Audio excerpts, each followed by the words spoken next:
Eagle Eye TV has done a great job. Welcome to Eagle Eye News at 6. We are just having a great time here in Auburn, Alabama. The party is not over yet. Eagle Eye TV, Auburn's news leader.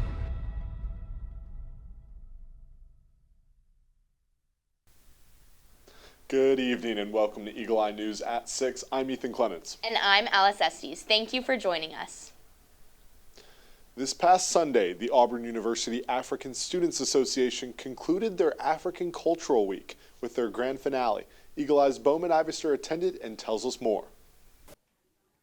The most electrifying cultural event on Auburn's campus, the African Student Association's grand finale cultural night is getting ready to get started right behind me. Let's get into it. After a full week dedicated to all things African culture, the African Student Association here at Auburn hosted their grand finale event in the Melton Student Center Ballroom this past Sunday night to cap everything off with a bang. This event consisted of many things, such as musical performances, I was born where the sun never sets and never rises. I was born where the heat is like a second skin. different cultural dances,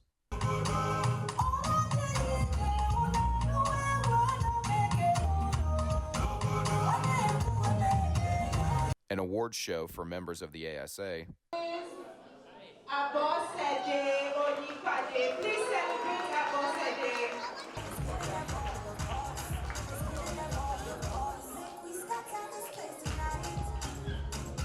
a raffle that all attendees were entered into, which consisted of prizes such as blenders, soundboards, and a brand new office chair. The night also had delicious African cuisine for those in attendance, and I can confirm it was indeed delicious. With all the different festivities from the night, we asked several attendees what their favorite part was. Food! Yay, it was great. I think the dancing, but this was after most people had left. I really enjoyed the dancing with my friends and all, so it was really good. And apart from that, the food was great as well. Did you try any? I did. That's good. It was really good. Well, I sang. It was fun. Yeah, and also like really doing the Nigerian dishes once again, like maybe the pepper soup, like the food. It was really good. And then also like really seeing people like come out to come support the African community. It was really good, like seeing the international community as well, the local come around and encourage. It's really good. Yeah, that was really beautiful. The food. The food. The food. I agree. My favorite part, to be honest, was the moment I said, now I introduce to you the new president. That was my favorite part. Yes. This cultural night was a very significant event to many in attendance, and we spoke to them about what it meant to them. So I'm Rwandese, and I'm the only Rwandese at this event and at Auburn University. So this was very significant for me, and I was so excited to represent my country, and I had so much fun. So yeah. Tonight's event is quite significant because this is the melting point of African culture and people who live in diaspora. You can literally see from the setup to the attire we're wearing, to the beads on our neck, to the type of food, it's all immersive African experience, and that's what we want people to come and see. And to showcase Africa to our host community, which is Auburn University, it's such a great privilege, and that's why this event is quite significant to me. I feel like it's really important because it kind of like helps us, bring our culture to, this environment. People get to see how beautiful the African culture is, be it the Cameroon culture.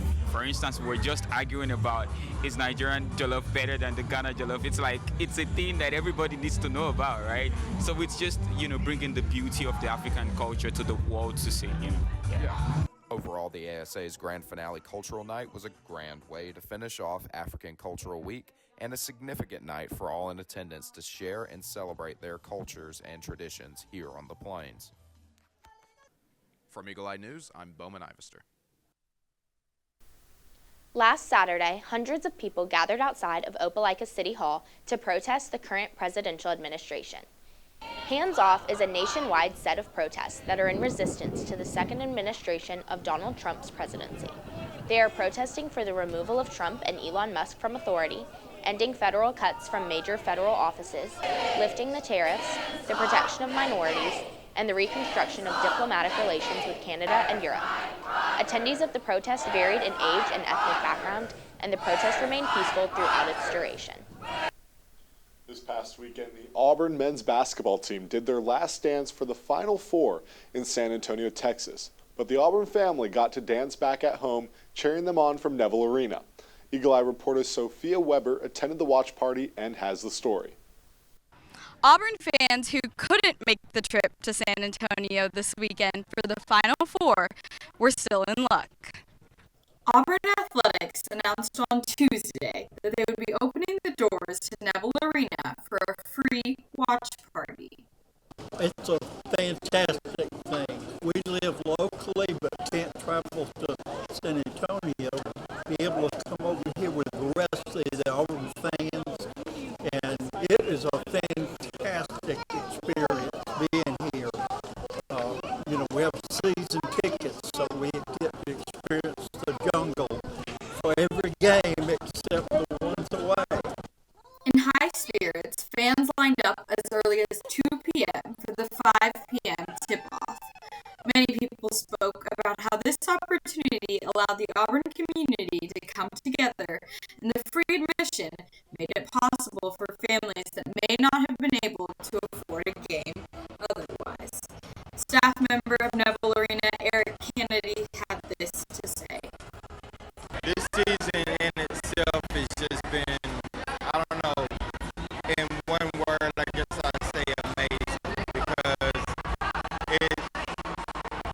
because it has always brought people together. Like, this season is like, oh my God, look around. It brought millions, let's just say millions of people together, not necessarily what's in here now.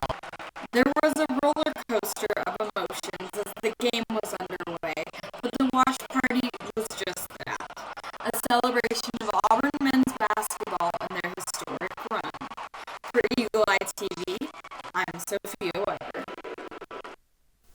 The Tigers returned to the loveliest village on the plains on Sunday and held a celebration inside Neville Arena for their historic season. It was a heartfelt moment for the departing seniors and the Auburn family that attended. So a big War Eagle to our men's basketball team. The Auburn Vintage Market was set to have their first event last Friday, which would feature approximately 30 vendors showcasing a wide variety of hand-picked vintage clothing, accessories, and items. The market on the Haley Concourse was set to last from 10 a.m. to 4 p.m., but was shut down early by the university due to an issue with their permits. Eagle Eye's Courtney Webster has the story. After weeks of preparation and marketing, Auburn Vintage Market was set to have their first event on the Haley Concourse today from 10 a.m. to 4 p.m., but by noon the market was shut down by the university. Last night, we drove for probably about 7 hours coming to Auburn. We do traveling vintage markets. Auburn's probably one of the farthest locations we've gone, so it was kind of a risk. So today when they decided to shut us down, it wasn't good for us. A lot of students were really excited for the market today. We're really sad that we couldn't make it happen and the school couldn't make it happen today. Coming here is a massive financial risk. You're risking your time. The inventory is a lot of money, gas expenses, we got a hotel as well, food, vendor fee. Combined, it's about, I'd say about $500 to $600 to come just off the bat. So for the market to shut down early was very disappointing. I don't blame the event organizer at all though. He's a good guy and I know that he did everything he could to try and make it work. Despite efforts by Eagle Eye TV and the Auburn Plainsmen to get a statement from university officials, they declined to comment on the reason for the shutdown. I'm just really upset because I was looking forward to it. One of my friends in one of my classes told me that it was happening. I had completely forgotten about it. So when I got out here and saw that they were shutting down, I was really upset. And yeah, I know a lot of people were looking forward to it, and a lot of people traveled really far for this event, and it's just kind of inconsiderate for them to like shut down last minute. More on this story from Eagle Eye TV and the Auburn Plainsmen later. The following statement from Auburn University on Monday regarding the market being shut down. Among other reasons, university officials stated that the event was not submitted or approved through the campus event planning system, as well as multiple safety and compliance guidelines not being followed as the reasons for the event being shut down. This past Friday, the Auburn University Engineering Makerspace hosted a Basics of Blender workshop. The workshop aimed to teach students how to use the 3D modeling software Blender, which is used by both artists and engineers. This was one of several workshops that the Makerspace hosts. We spoke with Maker assistant Colin Woods, as he said the goal of these workshops is to teach students how to better utilize the equipment and tools the Makerspace has to offer. I guess like my target audience, just anyone who just wants to do it just for fun. That's how I started learning Blender. That's how most people really pick it up.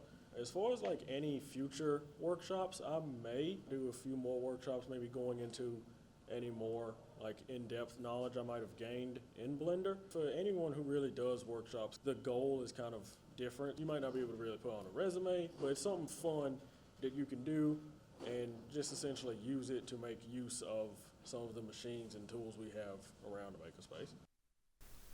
Coming up next is your weather outlook for this week on the plains with Eagle Eye's one and only Albert Osorio. You're watching Eagle Eye News at 6. We'll be right back.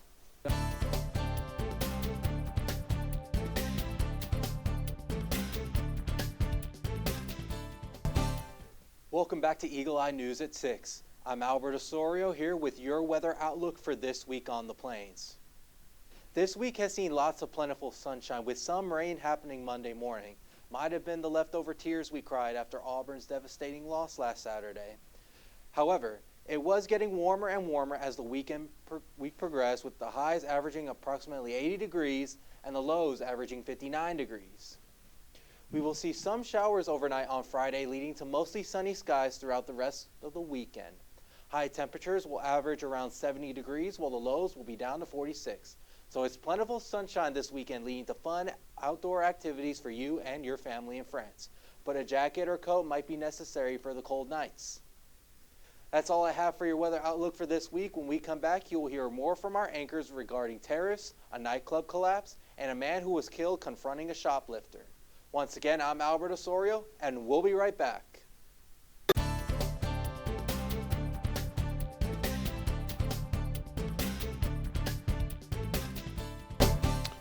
Welcome back to Eagle Eye News at 6. Markets surged after President Donald Trump paused most new reciprocal tariffs Wednesday. However, the president excluded China in the 90-day pause and raised its reciprocal levies to at least 125% instead.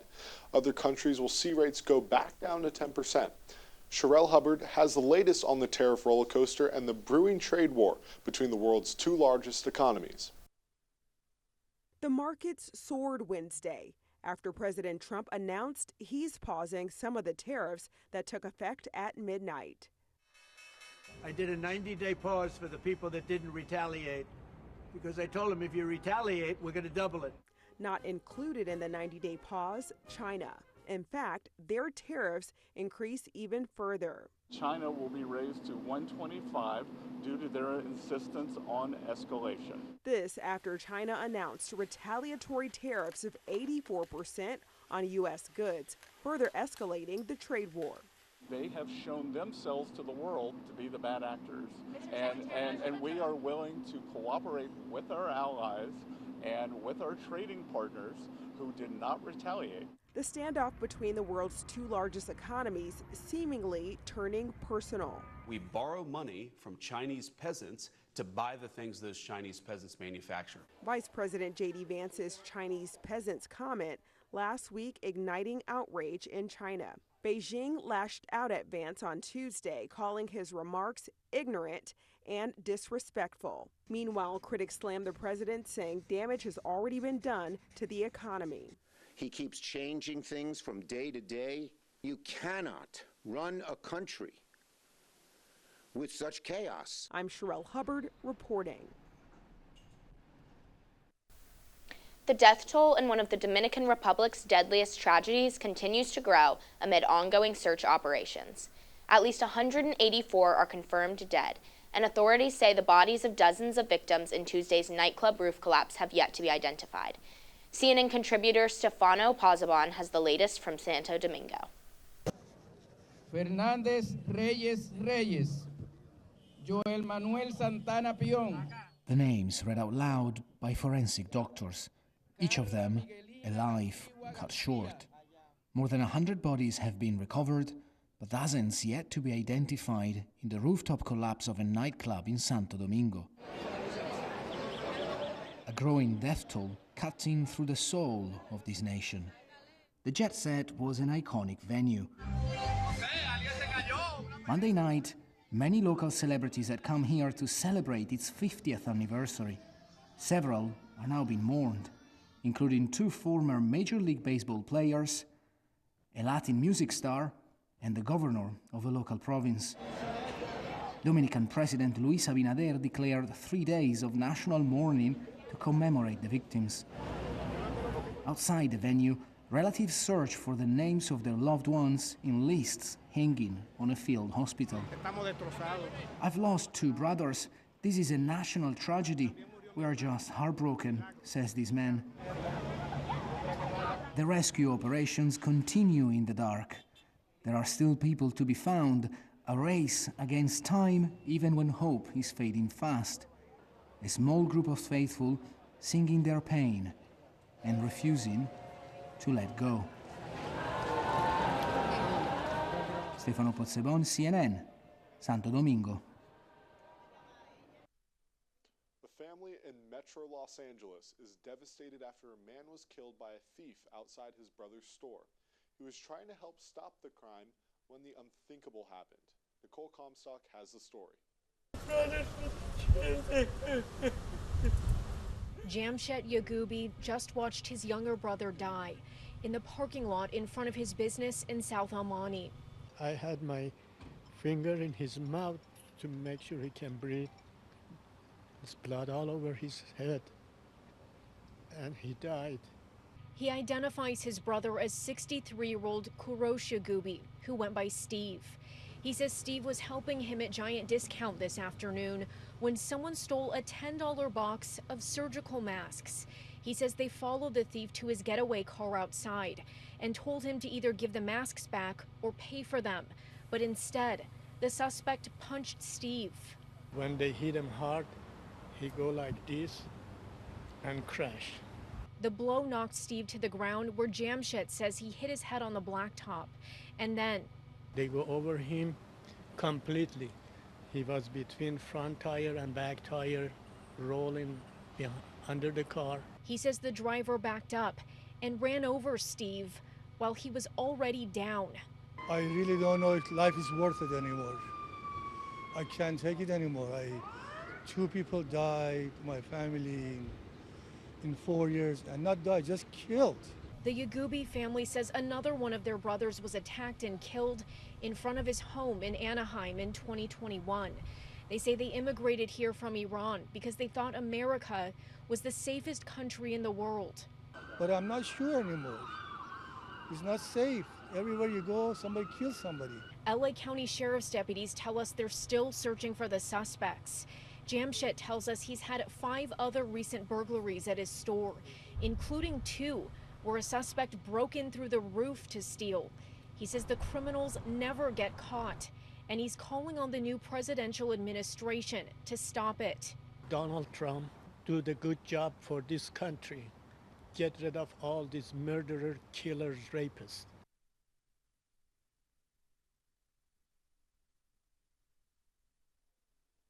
When we come back, Caroline Burrows will fill you in on the entertainment world. You're watching Eagle Eye TV.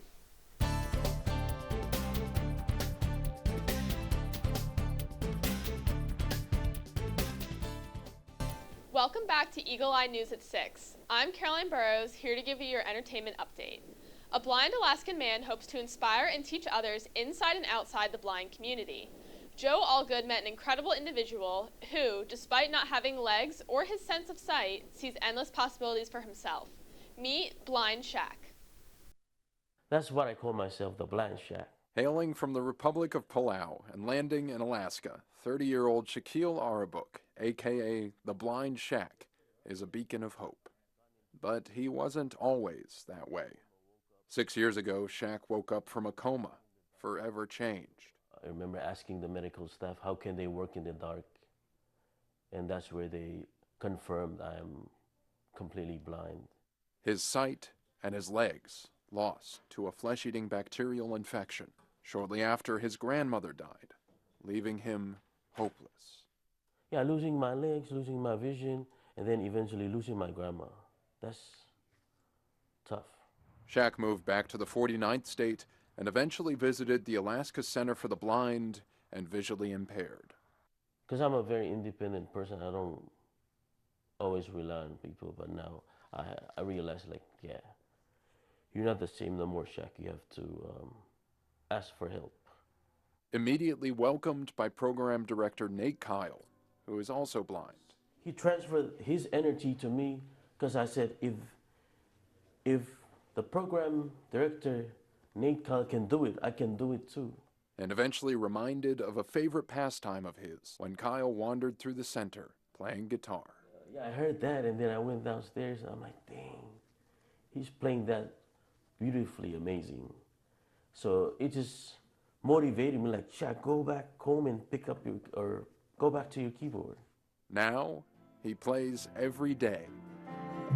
Sometimes I lay under the moon, I thank God I'm breathing, then I pray, oh, take me soon. Shaq hopes to teach others the same skills he learned while adjusting to life in the dark. We still can do it. It's just the blind community, we do everything in the dark. And in case you're wondering, yes, there is a certain former NBA player he'd like to meet. Big Shaq meets the blind Shaq. Hopefully that can work out and we can make that happen.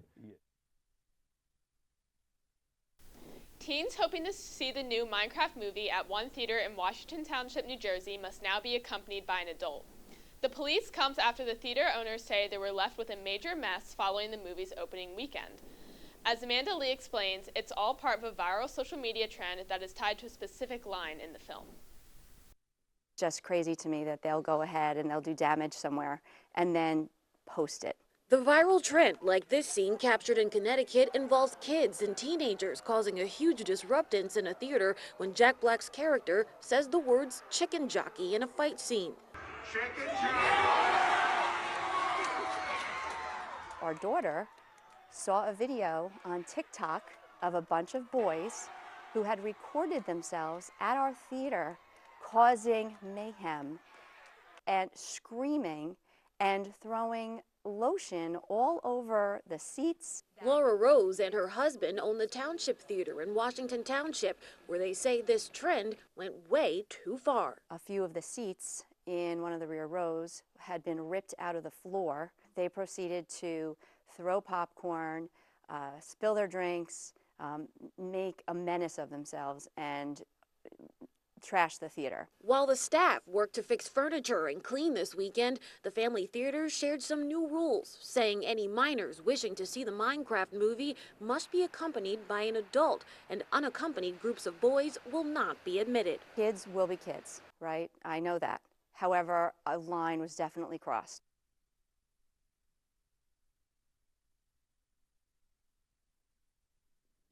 Before I hand you back to Ethan and Alice, I have one more story for you. A train cuts a grain trailer in half and Alcatraz in 3D. Jim Rowbottom brings us today's edition of Take a Look at This. In an epic flash of grain, a freight train split a trailer in half in rural Minnesota after the semi pulled into its path. No one was seriously hurt. The trailer, which was carrying livestock feed, is a total loss, and the train engine was damaged. The crossing does not have crossing arms or signal lights, just stop signs. The trucker at the wheel was ticketed for a misdemeanor railroad crossing violation and a petty misdemeanor for disobeying a traffic control device. We don't know exactly what caused the mishap, but we just have to point out that the name of the town is Sleepy Eye. In a completely unrelated story, 3D mapping is revealing some of the secrets of the infamous prison island of Alcatraz. VCTO Labs used a $100,000 drone, a robot dog, and cutting-edge laser technology. The drone explored sewer lines, cisterns, and the power plant smokestack at the former prison off the coast of San Francisco. The mapping revealed parts of Alcatraz that haven't been seen in more than a century. For Take a Look at This, I'm Jim Rowbottom. Earlier this afternoon, a helicopter carrying 6 passengers crashed into the Hudson River in New York City. All 6 passengers were killed, and authorities continue to search for the wreckage. Today, play began at the 89th edition of the Masters in Augusta, Georgia. After day 1 of the tournament, Justin Rose leads with a score of 7 under par. The House of Representatives voted to approve Trump's federal budget plan on Thursday after concerns from Republican lawmakers about too many budget cuts being made. The next step is for the Senate to approve the bill, which would allow the budget to bypass the typical 60-vote majority needed in the Senate through a process called reconciliation. Unfortunately, that's all we have for you tonight, but for more Auburn news, head over to our website, eagleeyeauburn.com, and check out our social media pages. I'm Ethan Clements. And I'm Alice Estes. Thank you for joining us tonight, and War Eagle.